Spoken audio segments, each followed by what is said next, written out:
আমার একটাই nationality, citizenship, বাংলাদেশের সিটিজেনশিপ।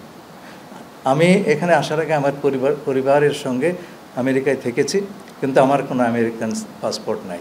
বাংলাদেশ ছাড়া অন্য কোনো দেশের জাতীয়তা আমার নাই। এখন আমাকে যদি বলা হয় যে আপনি জাস্ট বিকজ কেবলমাত্র আমি আমেরিকায় থেকেছি বলে যদি আমাকে বলা হয় আপনি বিদেশি নাগরিক, তাহলে তো কালকে তারেক রহমান সাহেবকে সেই কথা বলতে হয়। আমি আবেদন করবো আপনার বুঝে শুনে কথা বলবেন।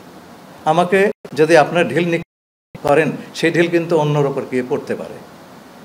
আমি যেটা নই আমাকে সেটা বানাবেন না প্লিজ। আর পারলে প্রমাণ করেন, আদালতে গিয়ে প্রমাণ হবে। আমার একটা রাইট আছে তো বাংলাদেশি একজন নাগরিক হিসাবে। আপনারা যদি সেই রাইটটা রেসপেক্ট না করেন, আমি আপনাদের বলছি না, যে কথাগুলি উঠেছে সেটা খুব দুঃখজনক হবে। সেই কথাটি তাহলে যে কোনো লোকের উপর প্রযোজ্য হবে।